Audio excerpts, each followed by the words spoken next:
So I just wanted to understand, क्योंकि जब भी मैं स्टूडेंट से बात करती हूँ तो उनका ऐसा रहता है कि यार हमने 10 लाख का फीस दिया, सो हमें 12 लाख का तो पैकेज मिनिमम मिलना ही चाहिए। Right. So according to you for a fresher, what would be the definition of a good package? मेरा मानना ये है कि फिलहाल अर्निंग पे फोकस ना करते हुए आप लर्निंग पे फोकस कीजिए। This is a foundation. तो अगर आपने फाउंडेशन में आपने सबसे पहली जॉब टीटीसी पे नहीं रोल पे फोकस किया तो वो जो पैकेज है वो बाद में आपको प्रेशर नहीं लगेगा। टीटीसी तो बढ़ने ही वाला है लाइफ में। बहुत बार पीपल ऐसे हो जाता है कि students are mad behind the brand, तो what will you suggest to the students कि ये इनिशियल लेवल पे उनको ब्रांड में फोकस करना चाहिए, रोल में फोकस करना चाहिए, लोकेशन पे फोकस करना चाहिए, what should be there priority? मेरे ख्याल से रोल सबसे पहले आना चाहिए। वी वांटेड टू नो कि अभी जैसे स्टार्टअप कल्चर है, तो स्टार्टअप कल्चर में whenever student is trying to get into, उनके फैमिली से भी प्रेशर आ जाता है, उनको खुद को भी लगता है कि यार startup job is like unpredictable, unsure, it's not stable. So what is your take? मेरे ख्याल से स्टार्टअप आपको एक फास्ट ग्रोथ और रिस्पॉन्सिबिलिटी देता है। अगर रिस्क से डर लगता है तो रिवॉर्ड कैसे मिलेगा? इसीलिए स्टेबिलिटी माइंडसेट से सिर्फ कंफर्ट आपको मिलेगा, ग्रोथ नहीं मिलेगी। Best quality in a fresher? Learning mindset and curiosity.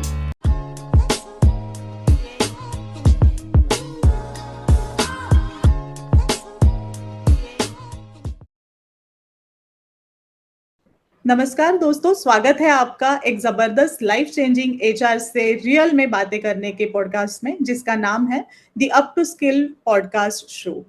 मैं हूं आपकी होस्ट और दोस्त Neha Inamdar.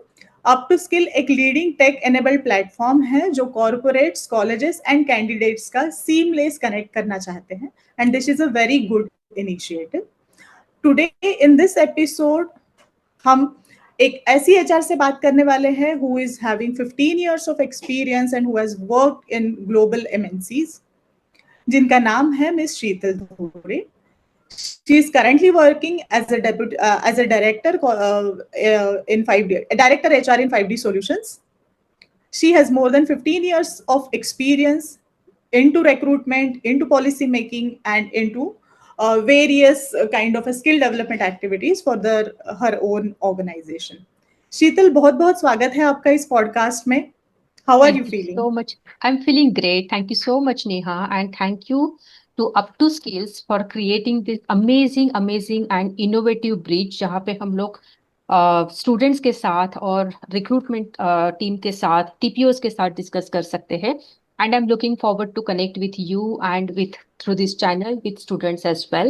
And thanks, Neha, with your reach 13 years of experience, I'm sure that this discussion is going to be amazing and insightful and vibrant as well.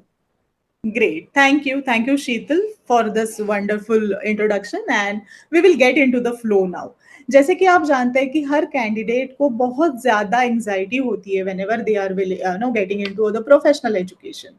And professional education में जाने के बाद में अल्टीमेटली उनका गोल होता है कि एक अच्छा प्लेसमेंट ले। तो अच्छा प्लेसमेंट का जो एक डेफिनेशन है so called, what is that? कि big package, good company, good job role, ये सारा चीज में बच्चे बहुत ज्यादा कंफ्यूज होते हैं। सो एज अ कॉलेज और as a TP also we are facing an number of challenges, at the same time corporates also face couple of challenges, right? So I just wanted to understand, क्योंकि जब भी मैं student से बात करती हूँ तो उनका ऐसा रहता है कि यार हमने 10 लाख का फीस दिया है, सो हमें 12 लाख का तो पैकेज मिनिमम मिलना ही चाहिए। Right. So according to you, for a fresher, what could be the definition of a good package or a decent or a ROI, whatever they call it? It's like somewhere close to 10 lakhs. So क्या है आपकी राय इस बारे में? मेरा मानना ये है कि फिलहाल अर्निंग पे फोकस ना करते हुए आप लर्निंग पे फोकस कीजिए। सबसे बेस्ट है, if you are earning a 10 lakh no problem, but आपके पास क्या वो स्किल है? क्या आपके आप में वो जो लर्निंग झील है? जब कंपनीज हायर करते हैं सबसे इंपॉर्टेंट ये है कि we have certain budget, okay, and candidate when we call them और हम उनको बोलते हैं कि okay this is our budget, वो वहीं पे उनका इंटरेस्ट डाउन हो जाता है because they only focus on the parameter of a CTC. वो ये उस दायरे के बाहर जाके ये नहीं सोच पा रहे हैं कि उनमें लर्निंग क्या मिलेगा, ग्रोथ अपॉर्चुनिटीज क्या मिलेगा, how upskilling they are going to have in this journey.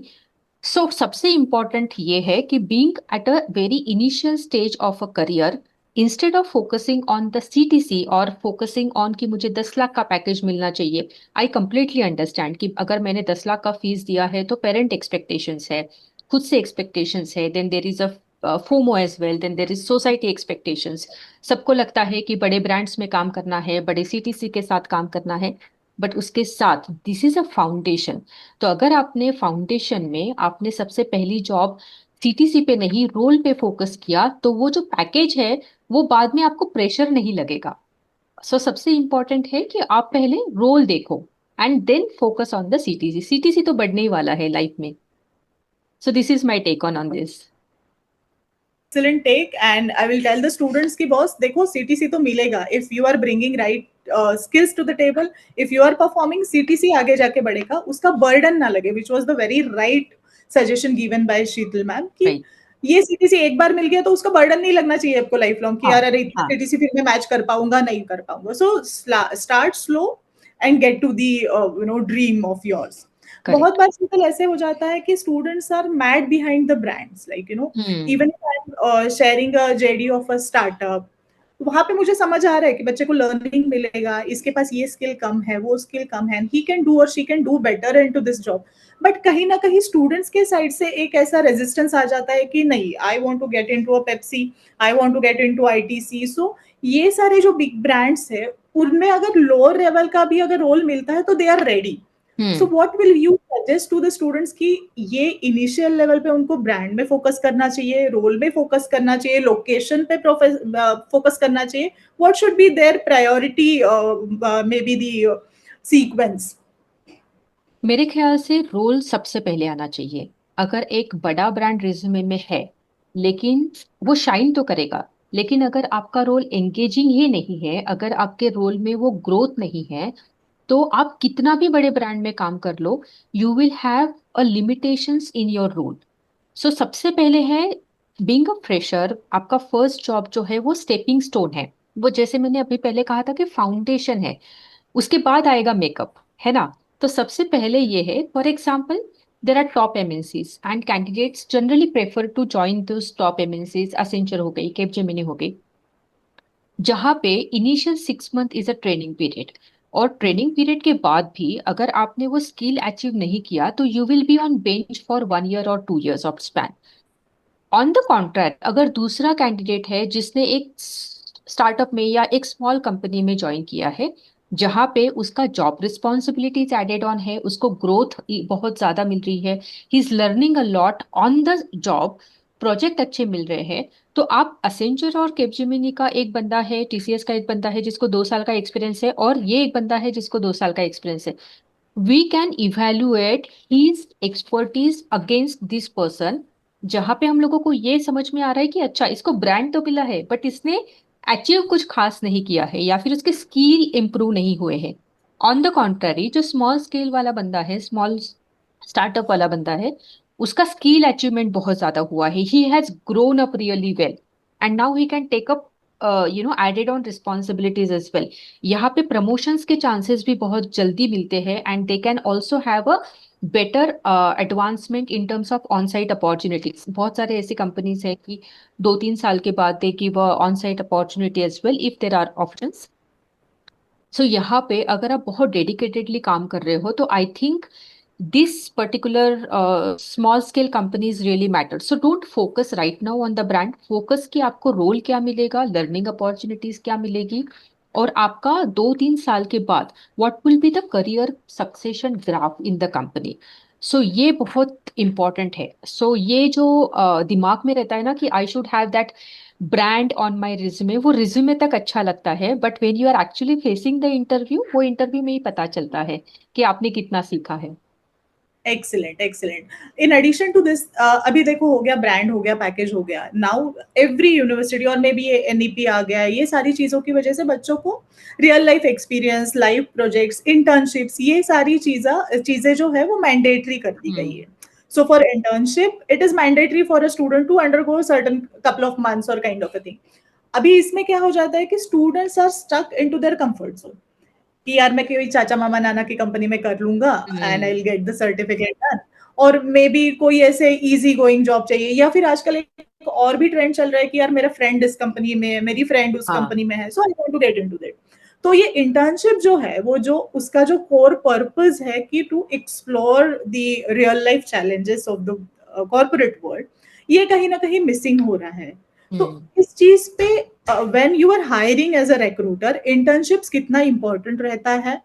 Internship के लिए आप सच में वैल्यू देखते हो, या फॉर यू ऑल्सो अच्छा ठीक है इंटर्नशिप कर लिया नॉट मच, और you really want them to know more about their internship, so that at least कैसे होगा, इस आंसर से बच्चे को समझ आएगा कि इंटर्नशिप हम्म। इंपॉर्टेंट है नहीं है, करना है कैसे करना है। So what's your take on that?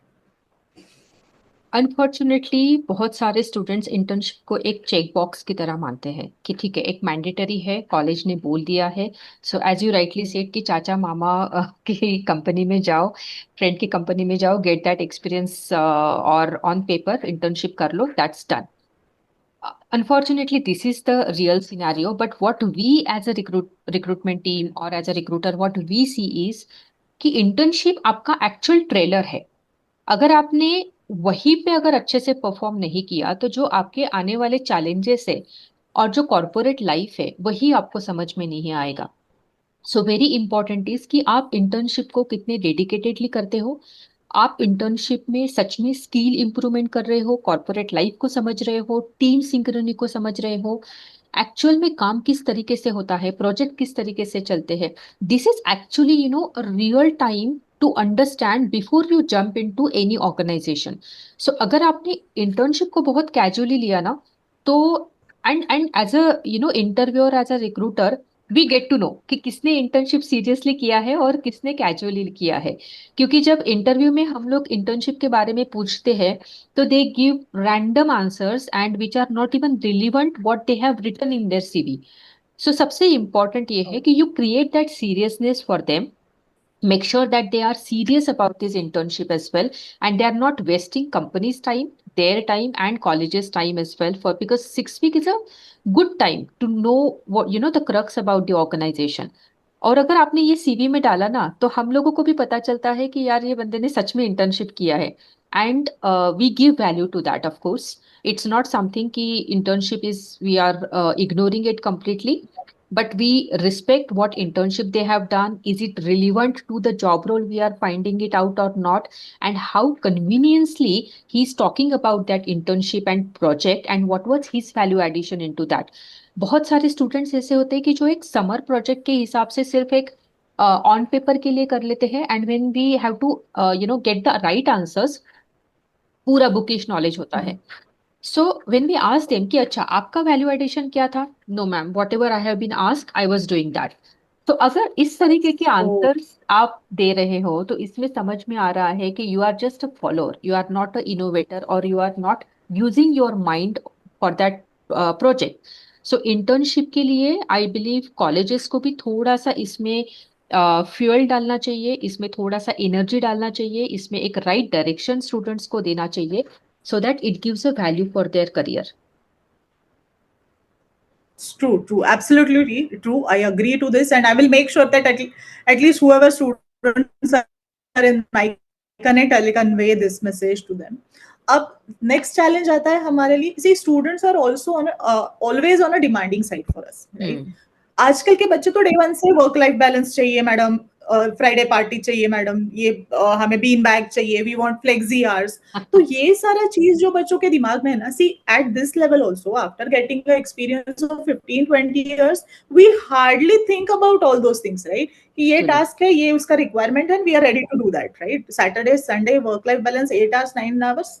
I don't I don't say कि ये नहीं होना चाहिए, this is an important parameter, but as a fresher do they really what do you feel कि इन सारी चीजों का उन पे इतना इम्पैक्ट होना जरूरी है? वर्क लाइफ बैलेंस नहीं है, ऐसी सारी चीजें बोलते बच्चे, 1 महीने में छोड़ के चले आते हैं। So how you read that? How you handle that rather? Because Gen Zs are working with you as well.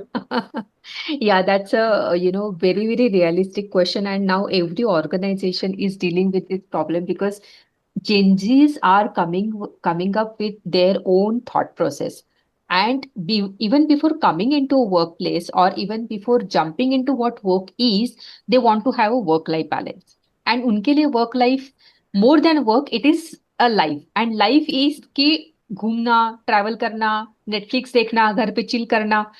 So every second, third day, they ask for work from home. Even if it is a dedicated delivery we are expecting, it does not matter. So I think this is a generational challenges that we are facing, and we will have to deal with it now. At the same time, work life, actually, when we talk about a work life balance, it is creating an harmony between a work and as well as in a life. So if as a individual अगर मुझे ये पता है कि आज मुझे dedicatedly काम करना है, तो I will put my all 100% in to work right now. अगर मुझे पता है कि कल शायद मुझे पेरेंट्स को हॉस्पिटल लेके जाना है, so I need 1 or 2 hours of break, और probably I need some some time at home tomorrow, I will make sure that my work is not impacted, but at the same time, my personal commitments are also handled very well. And this is what the balance is. The problem is कि ये जो हम लोगों ने create किया है work life का, इसमें सिर्फ लाइफ को हम लोग एंटरटेन कर रहे हैं, वर्क को साइड में रख के. And specially with the new generation, so उनको ये सीरियसनेस लाना थोड़ा सा जरूरी है. उनको वो वर्क के लिए कमिटमेंट लाना बहुत जरूरी है. अदरवाइज वो क्या होगा उनको, for example if there is a dedicated delivery, then sometimes team works for 9 hours, 10 hours, 12 hours. So they get frustrated immediately. They come next day with some escalation that my team manager has been asked to work beyond the working hours. As you rightly said, Neha, we used to work. I was working yesterday throughout the day. Today, my team is working. After this recording, I'm again going to, jump onto work, and tomorrow again the same routine will start. So we do not see whether it is a weekend, whether it is beyond the working hours, whether there are any certain, things are happening in personal life. So we have always given priority to work, but at the same time, we have also, not neglected our personal commitment. So this is a work-life balance. So मेरे ख्याल से ये थोड़ा सा Gen Zs को समझना पड़ेगा, ये थोड़ा अवेयरनेस क्रिएट करने की जरूरत है.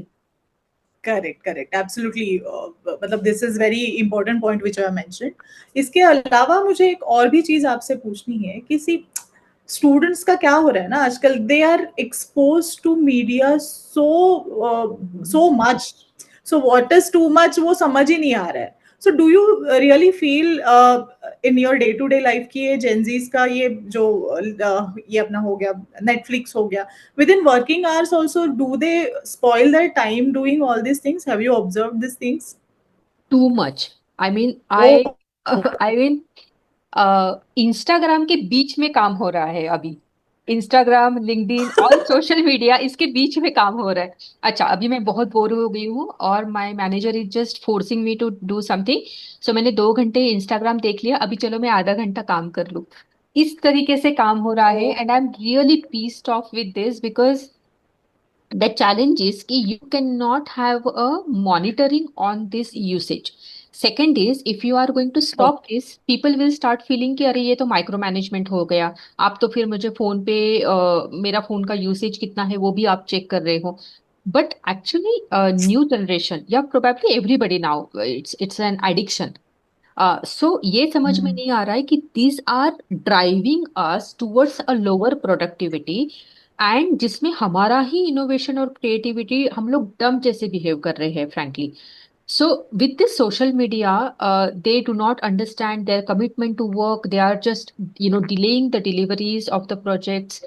और उनको खुद पे कंट्रोल नहीं है बेसिकली. सो 9 hours में से I believe 3 to 4 hours is just going on the social media usages. And nowadays there are many companies. Yeah, this is very strange and a real life challenge. So many companies have started, now keeping their phones away in office, or at the, in the reception area somewhere, and they are making sure that people are dedicatedly working. But this is, I believe, not a right solution, because you are forcefully asking them. It should come from your inner, zeal and energy that, okay, I want to work.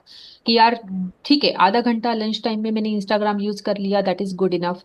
But ये challenge है जो हर HR is now facing it. And I am sure, even in last, sorry to take it long, but we have been taken to Nasik for one of the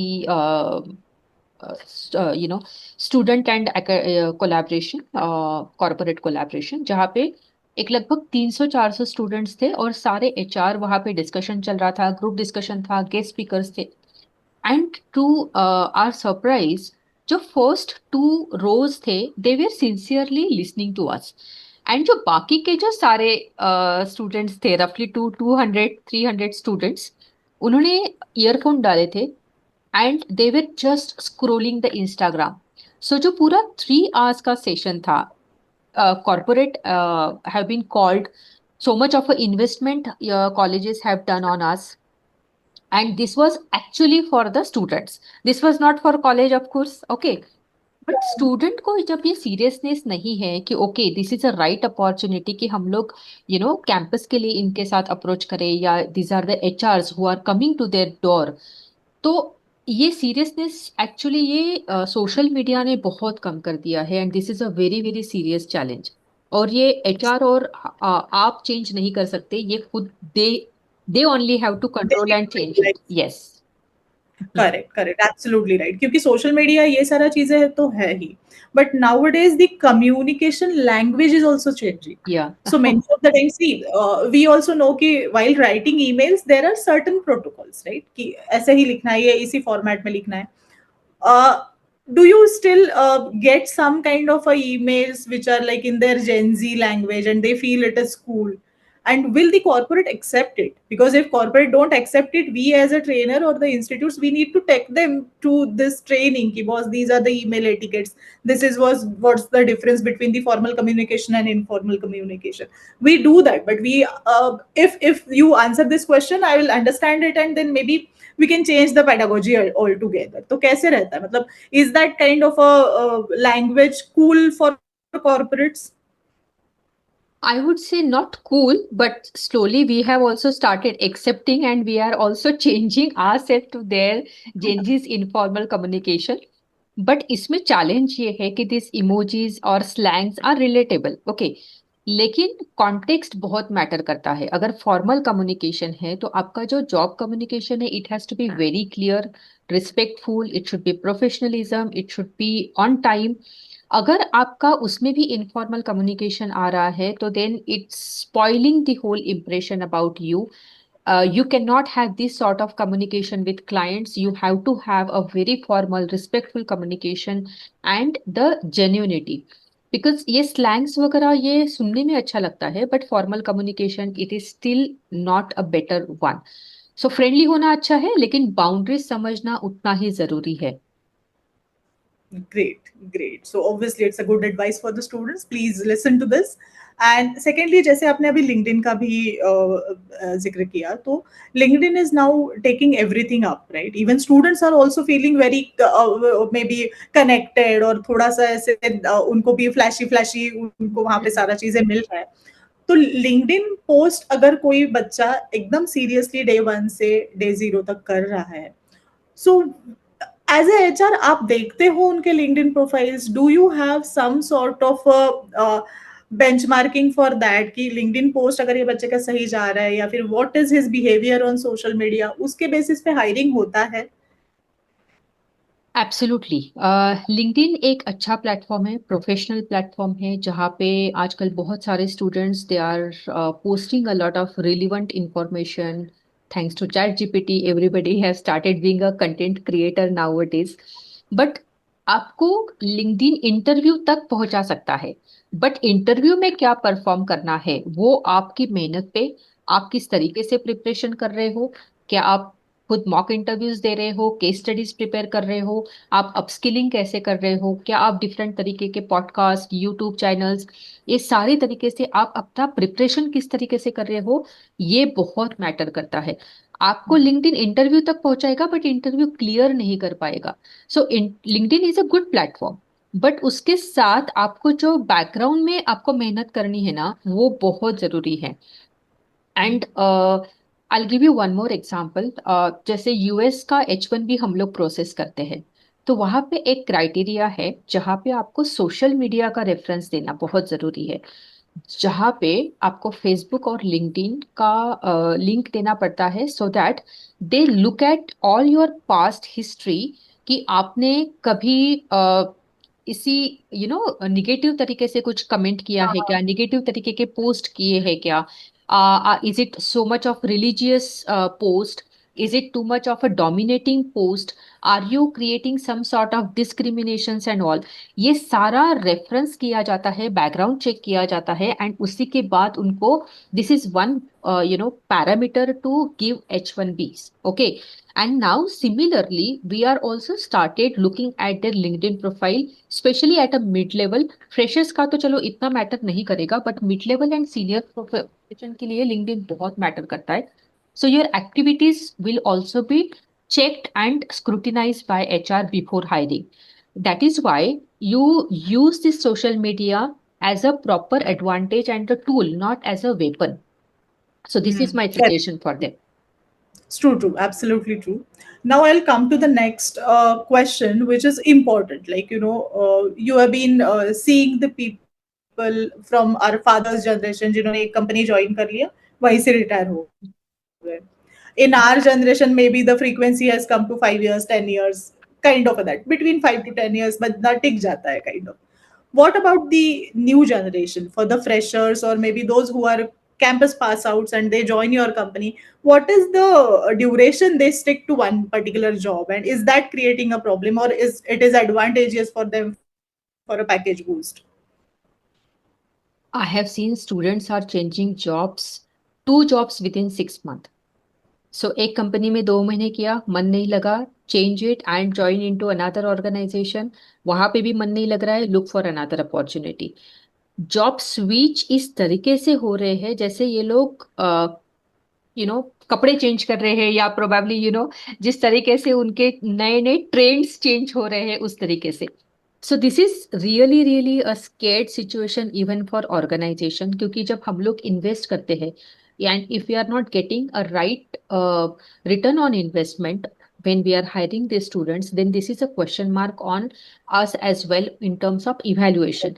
तो हम लोग ऐसे ही students को higher करेंगे जहाँ पे हम लोगों को लगेगा कि ये स्टेबल है, they are dedicated, they are committed for the organisation. And I think this is how the bond terms and the contract terms are coming up, because many organizations, they wanted to make sure that the candidate are at least working for 2 years. If they are putting so much of effort, so much of money and time into this newly hired people. So ये this is a right thing that you have observed, Neha, कि students job switch बहुत fast कर रहे हैं. सो career मेरे ख्याल से fast track होना चाहिए, फास्ट स्विच नहीं होना चाहिए. इसीलिए आपका कमिटमेंट बहुत मैटर करता है. और इनफैक्ट अगर कॉन्ट्रैक्ट भी है, कॉन्ट्रैक्ट भी ब्रेक करके स्टूडेंट्स निकल जाते हैं, and then we are in a very helpless situation. So then that is, giving a question mark on our hiring process at the same time at the campuses as well, and at the Campuses, you yes, that how you have given this value to them, why they are not respecting this particular job. हाँ, मैं समझ सकती हूँ कि कुछ कुछ organisation में there is hostile work condition, there is toxic work culture where they cannot sustain. But that can consider for 5% to 10%. But in generic, अगर आप बहुत switch कर रहे हो job, तो believe me, companies would not entertain at the later stage of your career. So stability बहुत matter करता है. Correct, absolutely right, because this is the trend which is happening कि 6 महीना 1 साल हो गया, बहुत हो गया मैम, बोर हो गया. Yes. But even alumni are also coming to us and they are saying the same thing. बस 5 साल में, and couple of students are saying that यार मैम देखो 10 साल में मैंने 4 जॉब चेंज कर ली, 5 जॉब चेंज कर ली, and now I am at this level of package. So few of them have grown also. तो ये सारा चीज है students. So please make sure that for your initial career, at least for 2 years, 3 years, you need to stay in that company. You need to understand the processes. You need to create your foundations and then jump. से randomly 6 महीने में 2 बार jump करके कुछ नहीं मिलने वाला है. There are a couple of myths, Sheetal, in the student's mind which I wanted to break. First, तो आपने बहुत अच्छे से break कर दिया for the salary part of it. Second, I wanted to know कि अभी जैसे startup culture है ना, तो startup culture में whenever student is trying to get into, उनके फैमिली से भी प्रेशर आ जाता है, उनको खुद को भी लगता है कि यार startup job is like unpredictable, unsure, it's not stable. So what is your take on that? Is it a culture overall as well कि स्टार्टअप है तो अनस्टेबिलिटी है? How to break that barrier? मेरे ख्याल से स्टार्टअप आपको एक fast growth और रिस्पॉन्सिबिलिटी देता है। अगर रिस्क से डर लगता है तो रिवॉर्ड कैसे मिलेगा? और अगर स्टार्टअप में आपको ये सारी चीजें चाहिए तो आपको ऐसी कंपनी फाइंड आउट करनी है जहाँ पे आपको वो ग्रोथ अपॉर्चुनिटीज मिलेगी। ऑन द कॉन्ट्ररी, अगर जैसे मैंने पहले भी कहा था कि अगर आप बड़ी ऑर्गेनाइजेशन में जा रहे हो, वहां पे आपका जो ग्रोथ है, it is slow growth in terms of taking responsibilities, additional commitment, getting a diversified into different role. यहाँ पे स्टार्टअप में you become multitasker in a very short time. So that is a very advantage at the initial phase of your career. इसीलिए stability mindset से सिर्फ comfort आपको मिलेगा, growth नहीं मिलेगी। Absolutely right. Absolutely right. So it's your decision, students. What you want? You want exposure? Join startup. You want stability? Join a normal right. kind of a company wherein एकदम organic growth होगा, धीरे धीरे होगा. But startup में you will be exposed to every part of the business, and your understanding will be far more than any of these kind of a stereotypes jobs. Excellent, Sheetal.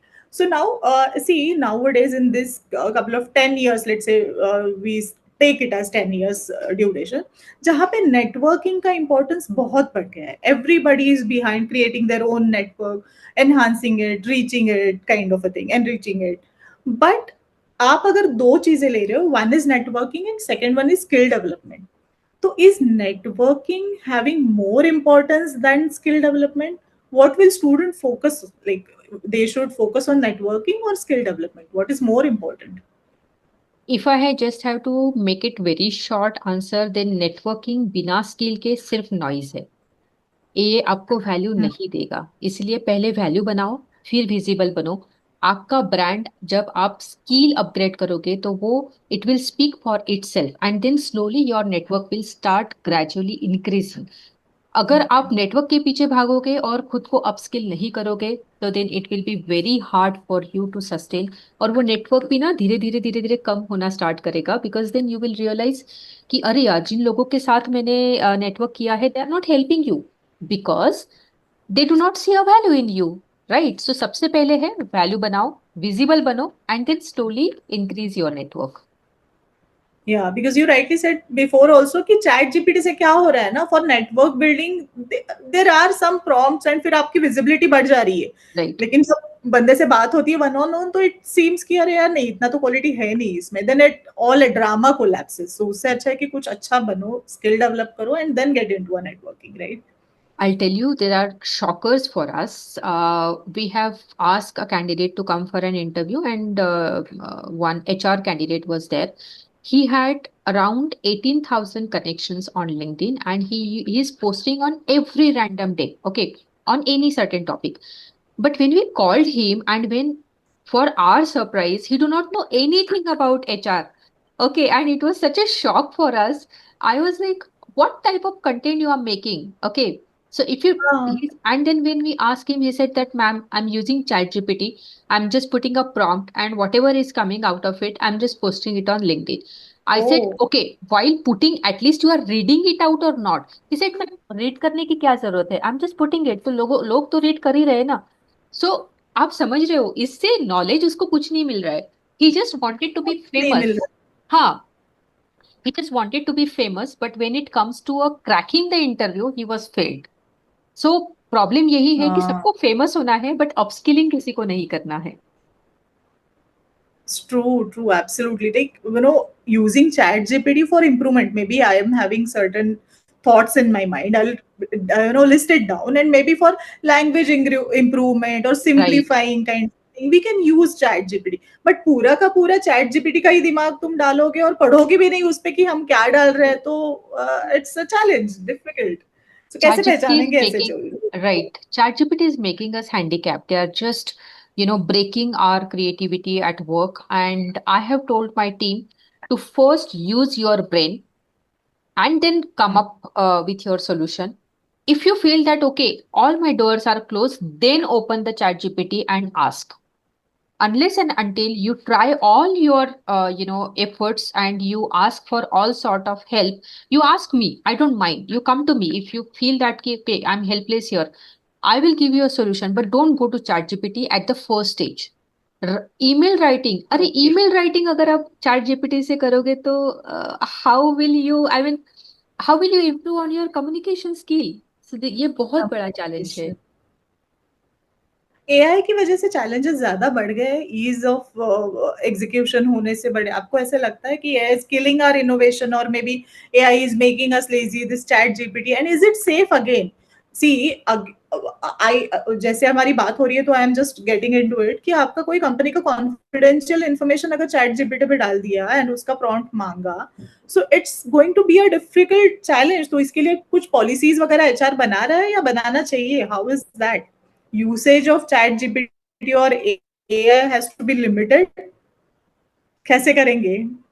Yeah, actually, and it's a, real-time problem that every HR or organizations are facing now, because AI is for our help, but we are making it, a negative usage of all AIs.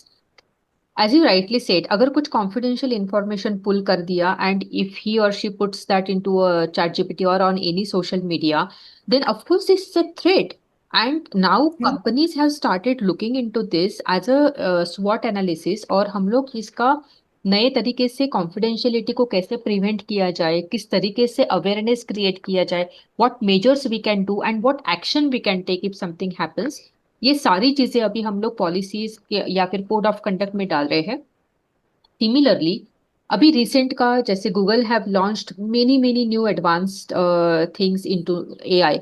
अब जो last 2 साल में नए startup बने हैं, those who are working on AI, उनको भी impact हुआ है इससे।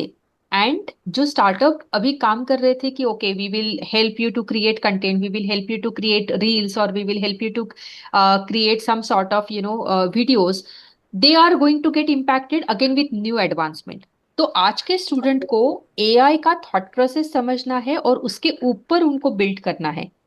जैसे Neha, when you and me we were in our generation, and when we passed out, we had different sort of challenges, okay?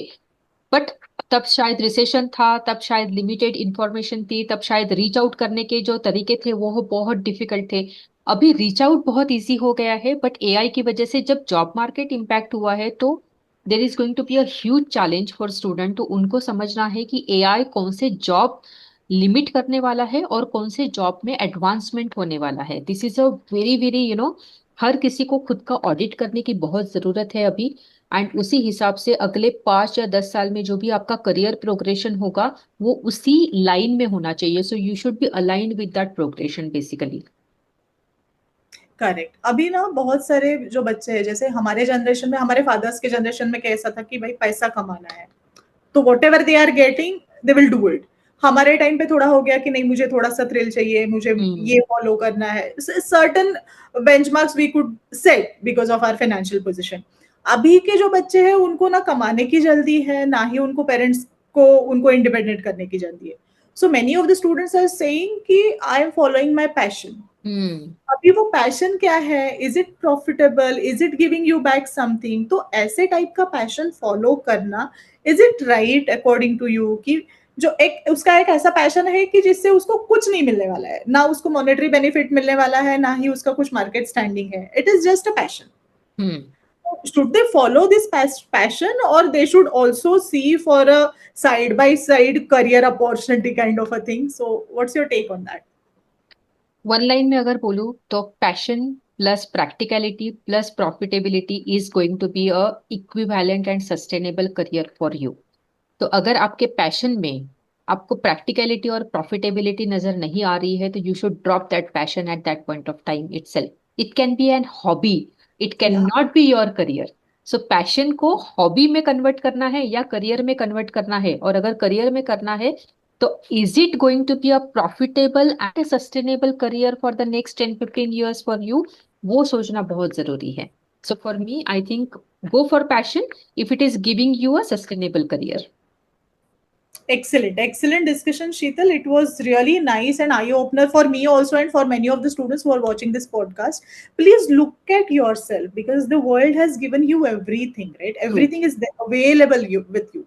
There are few HRs who are openly saying that we are available. Whenever you have problem, just reach out to us. But then there is a way to reach out, right? There is way to connect with them.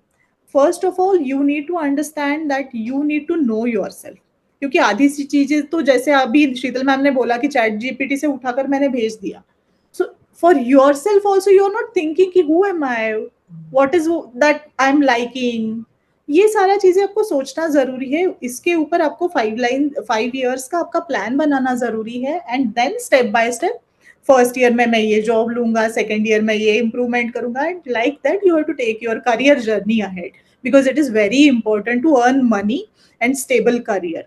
So now, Sheetal, please be ready for a rapid fire round. I'll be asking you a couple of questions, and you need to answer that. Ki, what's your maybe challenge for it, kind of. Sure. Very So excited. let's see. So it is one thing that instantly rejects the resume. Copy paste. Okay. Best quality in a fresher. Learning mindset and curiosity. The worst excuse in onboarding. Sorry ma'am, किसी का death हो गया home town में तो नहीं आ पाया joining day. Shit. Dream company or dream attitude. Attitude. Right mindset is more than right brand. Passion या patience. Passion shines, patience sustains. So patience is very important. Excellent. Corporate success mantra for students. Learn, unlearn, and relearn, and keep doing the same thing. Excellent. Now I want you to focus on that unlearn thing, because Exactly. that is very important and no one is doing that. On True. a serious note. Yeah. Excellent, Neha. I think it was a wonderful discussion overall. Now let me take a seat and let me ask you, because as a HR, we have a lot of questions to ask to academics and TPOs as well. So जो सवाल हम लोग generally student से expect करते हैं, because we have lot of expectation from new generation, but then we failed into our expectation. So कुछ कुछ चीजें ऐसी है जो I think you are a right person to answer me that. So Okay. Resume में जब team player लिखा जाता है, बट टीम वर्क कहाँ पे किया है? सो आपको क्या लगता है कि ये जो वर्ड्स है, team work, dedication and all that, is it just bombarded to put into the resume, but it does not have any relevance? Yes, for a couple of cases, this could be what we can say true. But many of the institutes, like even for our institute as well, what we are doing, as we are interacting with the HRs, हमें भी समझ आता है कि बच्चा क्या करना चाहिए, क्या नहीं करना चाहिए. So we as an academician take enough efforts on students' resume. So उनका जैसे resume बनता है, उसका एक एक लाइन का मीनिंग क्या है, इवन योर ऑब्जेक्टिव स्टेटमेंट कैसे हाँ. होना चाहिए, आपने जो प्रोजेक्ट किया है वो प्रोजेक्ट का नाम और कंपनी का नाम सिर्फ लिखने से इनफ नहीं है. You need to create a story, you have to be a very good story teller. And let me tell you कि ये सारा एक्सपीरियंस की वजह से are placements are little better than the competitors, है ना. क्योंकि मैं ऐसा नहीं बोल रही हूँ कि स्टूडेंट्स आर बेटर, क्योंकि स्टूडेंट्स तो वैसे ही है जैसे सारी दुनिया में है, but it depends on the kind of a connect which we are making with the students. तो बच्चा आएगा, बैठेगा, डिस्कस करेगा, मेंटरिंग होगा उसका. Even we are introducing corporate mentoring for the students, where in उनको समझाया जाएगा. Then it is ultimately on the student कि how he takes it. But जब आप अपने रेज्यूमे में लिख रहे हो कि टीम लीडिंग, तो you need to explain where you have done it. May be a normal gathering at a college कि मैंने इसमें ये टीम लीड किया था, मैंने इसमें ये प्रोग्राम में किया था. सो for every point we make sure कि my student is getting exposure to that activity, and then he writes it in the resume. So that is Wonderful. what we do. That's what I'm telling. I love the point when you say storytelling. Storytelling is really important. See, there are hundreds of things mentioned in the resume, but if you cannot conveniently and convincingly put it forward in front of an interviewer at that point of time, then the whole efforts is gone. As a Yes. corporate, team member or TPOs, you are putting all your efforts. Colleges are putting all their efforts. But जब वो time है जहाँ पे आपको बात करना है, जहाँ पे आपको वो प्रेजेंट करना है, तभी अगर आपने वो एक बैक स्टेज ले नहीं लिया, बोलना। तब वो डिफिकल्ट हो जाता है. And I think that will limit their opportunities. नहीं, obviously in a batch of let say 100, last 5%, 10% ऐसे ही हो जाता है कि जिनको हमें 3 बार 4 बार 10 बार ट्रेनिंग देना पड़ता है, but we don't leave them कि ऐसे ही ये बच्चे नहीं। Till the time you are confident, चलो ठीक है, let's make an effort, but it is ultimately with the student also ना, the responsibility is with him और her only. They right. Need to come ahead and speak, so that's how it is. Wonderful. ये जो सारे सवाल है वो मैं student के हिसाब से आपको पूछ रही हूँ. तो मेरा ओके। नेक्स्ट सवाल है कि अगर आपको 20K मिल रहा है for a period of 6 month of training, जहाँ पे कंपनी आप पे इन्वेस्ट कर रही है, तो आप एज अ स्टूडेंट आप वो कंटिन्यू करना चाहोगे, या आप लिंक्डइन पे पोस्ट करके then you will start looking for another opportunity immediately? अभी क्या हो रहा है ना, as a student I have an exposure to many of the things. See let's say for example, till the time that 20 is very nice for me, when I'm seeing that my other colleagues or my other peers are working at 5,000, the moment I realize कि उनको 50,000 मिल रहा है, तो then I will reach out to LinkedIn. Which is right, wrong, we don't know, but we don't have any control. And as a student, obviously there is a peer pressure which plays a lot, hmm. of you know lot role in their decision making. क्योंकि जब तक मेरे साथ में सबको ही 10,000 है, 15,000 है, तो I am getting something great. अगर वो नहीं है तो immediately that 20,000 is playing no role. Thanks, Neha. It was wonderful take on this question. My next question is कि हर ऑर्गेनाइजेशन में उनके रूल्स होते हैं, कोड ऑफ कंडक्ट होता है, पॉलिसीज होते हैं.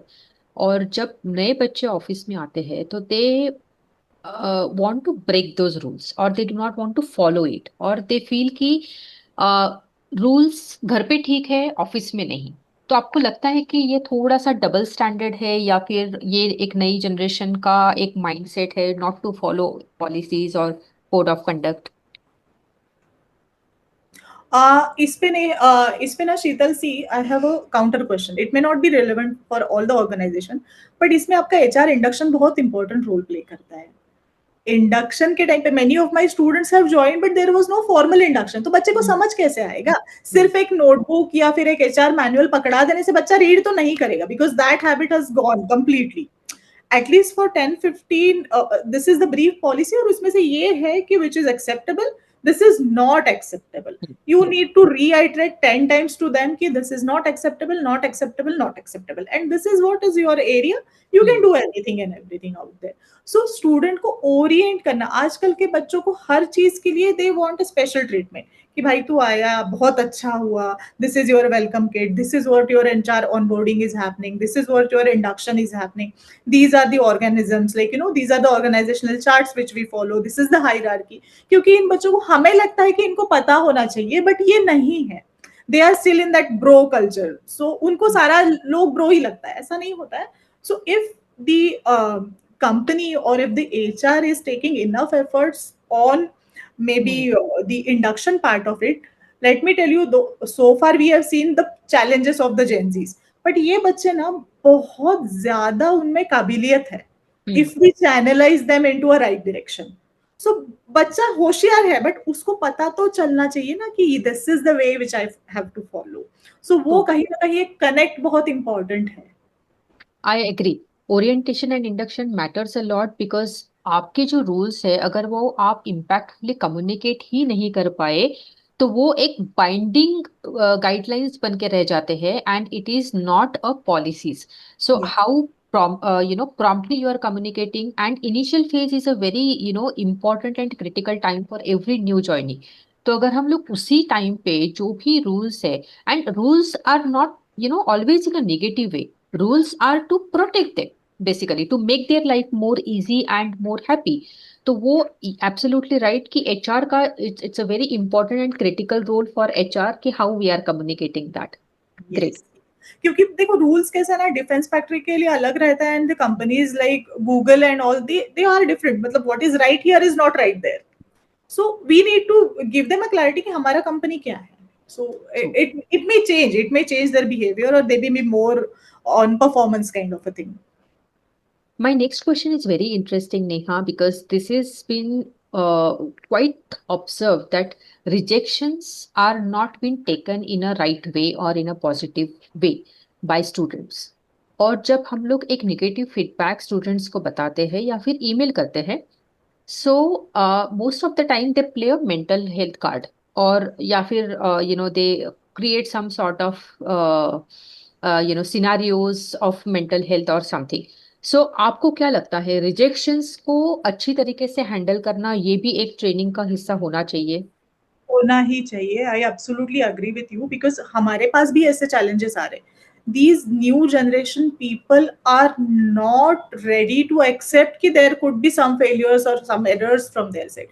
हर चीज में अच्छा स्टार मिल गया तुम्हें, 9 out of 10 मिले तो तुम्हें 3 स्टार दे दिया। So since beginning, since schooling, they are having these kind of dopamine inputs, है ना, कि हाँ ये बढ़िया है, बढ़िया है, बढ़िया है, and all of a sudden if we give them a reality check during the corporate meeting कि यार ये गलत है, तो वो कहीं ना कहीं शॉकिंग हो रहा है। So on that also the colleges are working, but it's not only limited to the colleges. इनको घर से, इनको खुद को भी समझ में आना चाहिए, and they need to take the rejections very seriously. क्योंकि आप इवन फॉर कॉलेजेस इंटरनल्स में कम मार्क्स नहीं दे सकते हम लोग। हम्म. उनको अगर मॉक इंटरव्यू के टाइम पे, we conduct mock interviews for the students before they get into a core kind of company interview. Mock interview में भी हमारा जो शीट है ना, उसका जो डीब्रीफिंग होता है, दैट इज इम्पोर्टेंट। वो ओके. डीब्रीफिंग के टाइम पे we take it on a positive way only, but publicly नहीं। बच्चे को अकेले को रूम में बिठाओ, उससे बात करो कि ये इम्प्रूवमेंट एरियाज, इसको हम लोग ऐसे नहीं बोलते कि these are your weaknesses, hmm. These are your improvement areas. तो हम्म. उसी कंस्ट्रक्टिव में वे में अगर आप रिजेक्शन भेजते हो, so could be their approach will be different, and if it is very direct then it's hard for them to digest. Because I think depression, anxieties ये बहुत कॉमन वर्ड्स हो गए हैं. सो इन लोगों को लगता है one rejection they directly goes into a depression. So इस तरीके Yeah, को हैंडल करना as a senior members from corporate और फ्रॉम द कैंपस और from the college side, it is our also responsibility कि हम लोग किस तरीके से वो निगेटिव फीडबैक उनको पीच कर रहे हैं and how we are still boosting their confidence. तो एज यू राइटली सेड कि mock interviews yes, help them, उन तरीके से हम लोगों को रेडी रखना है. ये I think every the initiative that you have taken, I think every college should adopt this and every college and the training institutes make them ready for this rejections as well. it's true, true, absolutely, that is important. या one of my question is, अब बहुत सारे organisation में कुछ कुछ team leads थोड़ा सा millennium है या फिर जनरेशन पिछले जनरेशन से है, जहाँ पे उनको वो strictness, proper set of rules के हिसाब से काम करना और डिलीवरी पे बहुत ज्यादा फोकस. अगर ऐसे वर्क कल्चर में if you as a student go and start working into, what would you prefer, to work into this culture और to move out of it? I'll give you a very honest answer, because you are asking me not as a person, as a student. So, as a student, I will not stay long for there, because I have not been exposed to all of these things. No? True. जैसे Covid में सोचो तुम, Covid में तो बच्चे ने college घर पे ही बैठ के किया। अभी भी जो बैचेस आ रहे हैं, अभी अगले और 2 साल जो आएगा बैचेस, उसका 1-2 साल तो कोविड में गया है। So they are very comfortable. Now it's again a parenting problem also, कि उन बहुत ज्यादा उनको दे रहे सारी चीजें, तो उनको वो स्ट्रिक्टनेस और ये सारा चीज का आदत ही नहीं है। so they will not, they will not gel very fast into that orthodox culture for sure. The companies have to rethink on that. हम्म. हम्म. नहीं हो पाएगा, बच्चा टिकेगा नहीं वहां पे। True. True. And it will limit himself as well, because उसका जो क्रिएटिविटी है उसका, अगर if he is unable to speak up, if he is bombarded with so much of deadlines, deliveries and all that, he will not have that enthusiasm to come to office, and he will every day he will feel कि यार मेरा आज Monday blues चल रहा है. हाँ. और उसको वो कोई मोटिवेशन नहीं रहेगा काम पे आने का. And that is why most of the companies have high attrition, जहाँ पे employees leave job because of bad managers. So ये जो कंसेप्ट है कि organisations are not bad, it's managers make these organisations bad. So I think the organization, it is a responsibility of HRs as well, ki how we should audit ourselves as well कि the policies and guidelines or vision and everything is not at the strategy level, how it is a top down approach. Drilling down, और हाँ, correct. और team leaders किस तरीके से behave कर रहे हैं, तो सर्वेज होना चाहिए, एम्प्लॉय कनेक्ट होना चाहिए, उनसे क्या, उनके क्या चैलेंजेस है वो समझना चाहिए. तो I think this is a good take on for HR professionals as well to make this a change in the organisation.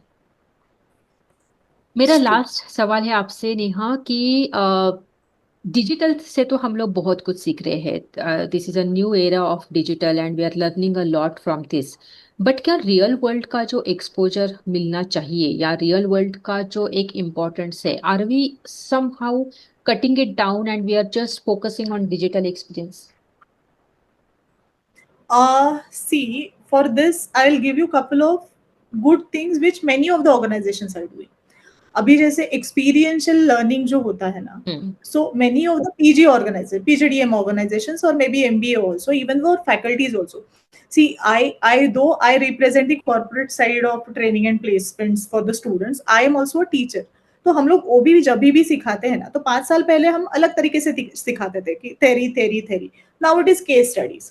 So case studies में रियल लाइफ चैलेंजेस हम लोग उनको बताते हैं. Similar way we have an approach wherein we say to the HR students कि तुम लोग आज जाके day spent with HR director. So maybe one HR manager or a recruiter will shadow that particular person. Similarly for the marketing also. So all these things are changing. It will take time, but it will change for sure. और अभी कैसे हो रहा है ना students का भी, everything is eight there finger tips. अगर हम लोग एक डेफिनेशन में एक वर्ड भी गलत बोल देते हैं ना, सो दे हैव दैट टूल कि अरे मैडम तो गलत सिखा रही है. So whatever is not there in the textbook, you with your experience, you need to explain it to them. Real world challenges बहुत अलग है, theory बहुत अलग है. Theory is just the basis on which you need to keep on changing the real world problems. कि पहले ऐसा था, maybe millennials के time पे this was the challenge, now this is the challenge, and that's how the teaching pedagogy is changing. And everybody nowadays is focusing on experiential learning, live projects, summer projects, winter projects, give whatever name, but it's the real life exposure to the students. True. And this is a smart generation. मतलब Yeah. आप digital जरूरी है, real experiences भी जरूरी है, उनको वो reality check भी जरूरी है. सो ये जनरेशन हमसे बहुत आगे है actually. Yeah. So we need right. to handle them very carefully and tactfully and guide them, because ये ना information overload है. ट्रू. So information overload के time पे you need to funnel it down, you need to give a specialized guidance to everybody. Everyone is having different kind of a potential. तो उसको वो पता चलने के लिए जो एक बीच बीच में चाबी भरना पड़ता है ना, that is the role of the academicians also and the corporates also. Then only we will be able to get best out of them. Yes. Fantastic. What a take on, Neha. And I think it was a interesting round the table because we have seen both the perspective, how organization or HRs are feeling or their, challenges. And we have also understood from student and from the campus and from the college's point of view as well. So yeah, I Yeah. think it was amazing, amazing to learn about your experience and how student thinks and how HR should be ready with. So now, Sheetal, let's see. This entire conversation is very interesting. So now, for a moment, let's assume that you are representing the institute and I am representing the HR. So, what you would love to change in the academics, and then I will tell you what I would love to change in the corporate hiring strategies. So, Wow. what you would like to change? तो या that's a very interesting question Neha. अगर मुझे ये मौका मिला तो सबसे पहला काम तो मैं नोटिस बोर्ड पे लगा दूंगी कि प्लेसमेंट सिर्फ डिग्री से नहीं मिलेगा, आपके काबिलियत और डिलीवरी से मिलेगा. और दूसरी चीज Oh, मैं हर स्टूडेंट का एक स्किल ऑडिट करूंगी. रिज्यूमे में जो भी फैंसी वर्ड्स है जो ये लोग कन्विंस नहीं कर पा रहे हैं, I will ask them to remove it immediately and put a real skill which is important. And then I will have a lot of workshops not only on the skill development but on mental readiness for the corporate. At the same time, जो basic चीजें हैं we all know कि soft skills बहुत matter करता है, but nobody works कि यार Google sheet किस तरीके से काम करता है, या फिर can I have a basic level of literacy, basic level of computer literacy तो है, बट जिस तरीके से हम लोग एक्सपेक्ट कर रहे हैं, it is beyond Excel, PowerPoint presentations and Word. The life is more than that. So ये जो चीजें हैं, मैं सबसे पहले स्टूडेंट्स को बोलूंगी कि let us come together, let's have an audit of what you know and how to be ready. So, skill plus mental health check. Excellent, excellent. Great. So if I could get an opportunity to become a HR of any MNC or any company for that matter, what I'll do is कि पहले तो यार ये tearing निकाल दूंगी मैं। मतलब इतना इरिटेट होता है ना ये चीज से, पता नहीं what scale, I don't know if you are benefiting out of it, but certain companies go to tier 1 only, tier 2 only। भाई टीयर 1 में जाते हो लेकिन आप उसको 20-25 लाख का पैकेज है, तो वो बंदा आपके यहाँ पे टिकता भी तो नहीं है। On the contrary, a mediocre student from maybe tier 3 institute could have better opportunity. तो ये कहीं ना कहीं हो सकता है ना कि ये बच्चा, आप टीयरिंग का या फिर कॉलेज रैंकिंग का इतना ज्यादा हवा बना के रखने की कितनी जरूरत है, मतलब इज इट रियली वर्थ, और there has to be equal opportunity to all. तो ये चीज एक बार मैप करने के लिए I definitely remove that tiering part of it, because tier 3 students are really hard working, I will say. I'm not saying कि ठीक है उनको चार चीजों का एक्सपोजर नहीं मिला है लाइफ में, तो they are not from very well to do families, but वो ईगर है, वो हंगर है, जो मे बी टीयर 1 में नहीं है। They may be good at their intellect, may be they are good at their skills, but जो hunger होना चाहिए ना पेट में, वो टीयर 3 में है। And I appeal with this help of this podcast to the corporates कि यार एक बार देख तो लो, भले से 10 के 10 पोजीशंस मत हायर करो अब टीयर 3 से, बट एक बार ट्राई करके देखने में क्या जाता है। Why to kill the opportunity for those kind of students is what my say on it, and definitely I would love to change this rule from the corporate diaries. I completely agree. Because when I have been to a couple of colleges from Tier 2 and Tier 3, especially small cities like Nasik, Aurangabad, Nagpur, and all, uh, I've seen that, they are eagerly waiting for companies to come and give them the right opportunities. See tier 1 का फायदा ये होता है कि हम लोगों को जो एकेडमिकली स्ट्रॉन्ग कैंडिडेट्स चाहिए, for example if I'm hiring for a data science, or if I'm hiring for a position which needs a very strong acumen, then I should prefer a tier 1. But जेनरिकली अगर मेरा training similar है, अगर मुझे पता है कि okay I am hiring for a junior position where the person has to follow certain rules, regulations, and certain project time frames, and then he has to work, then why I shouldn't prefer the tier 2 cities or tier 3 cities जहाँ पे कि बंदे बहुत ज्यादा strong है, शायद उनको opportunities limited है, but they just want to get something and do wonders in that opportunity. So, as a HR, I think we are taking these right steps, and every organization should rethink about it. They should reach out to small cities जहाँ पे बच्चे बहुत ज्यादा intelligent है, बहुत ज्यादा efforts डालने के लिए रेडी है, and they just want to have that one crack in. Sure. Yes, Yes. Yes. So I think और उनको समझ में नहीं आता कि रीच आउट कैसे करें, क्योंकि अगर हम लोग पुणे में रह रहे हैं, पुणे में देर is a quick reach, candidates can reach out easily. जो स्मॉल सिटीज है उनको रीच आउट करना भी बहुत डिफिकल्ट है, एंड कभी Correct, कभी I correct. Think TPOs are also giving up कि नहीं हो रहा है यार, तुम लोग अपने हिसाब से ढूंढ लो। And then the next struggle is कि come in the tier 1 cities, फिर वही है कि आप एक्स्ट्रा क्लासेस के लिए जाओ, एक्स्ट्रा कोर्सेस ले लो, जो कोर्सेस कभी कभी हेल्पफुल भी नहीं रहते हैं, and then you are again putting a lot of investment to that. अगर हम लोग ऑलरेडी 5 या 10 लाख इंजीनियरिंग में डाल रहे हैं, and then again you are putting 2 lakhs 3 lakhs on some courses or certifications which is not even giving you a value addition, तो एक फ्रस्ट्रेशन आ जाता है।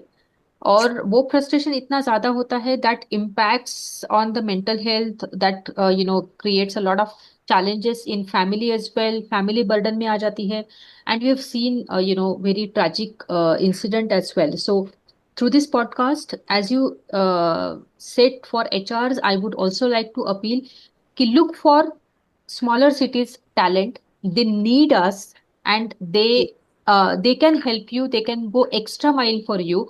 So give them a right opportunity. Excellent. It was so nostalgic, and I was feeling so nice that you have appealed your community to at least reach out, because TPO's job is really a mess. But still, as a TPO, I need to make sure that each of my student is getting a good opportunity. So, if in case there is some comfort or some zone from the HR community, we will be able to do excellent work in this area. And I also appeal other TPOs also कि यार इसको है ना एक थोड़ा passion समझ के लो. See that student is dependent on you. He is any which ways not knowing anything. You are a senior person, you need to understand ये ऐसा ही है, ये बच्चा ऐसा ही करेगा, इसका कुछ नहीं हो सकता. These are really not the right words which you should utter even in the campus. आपको ठीक है भाई, तेरे पे ये नहीं है ना, but this is also a good skill which you can own, which you can work upon. तो इस तरीके से हमें नेशन बिल्डिंग अगर करना है, because India is growing a lot, and if we want to become a 3 trillion economy in coming world, these all segments like the platforms like Up to Skills, HR community from Sheetal circle, TPO community from my circle, and all of you students, we need to come together. We need to work for a cause, for a purpose, and we have to build our nation so great that it will be the biggest asset for us. So this is what I would like to appeal with this podcast. Now, Sheetal, I would request you to give a final take or final advice to my students as we are coming closer to the end of this podcast. मुझे ये लगता है कि आपको Instagram reels पे famous होना है, okay, but career आपका चल रहा है स्लो रील पे. सो सबसे इम्पॉर्टेंट है कि आपको पेशेंस, आपका जो स्किल डेवलपमेंट है, आपको रीस्किलिंग कैसे करना है, ये समझना होगा. सक्सेस खुद ब खुद आपके पास आ जाएगा and you will have a right CTC, dream company, dream job eventually. अभी फिलहाल आपको खुद पे काम करना है and then you will have everything in your way.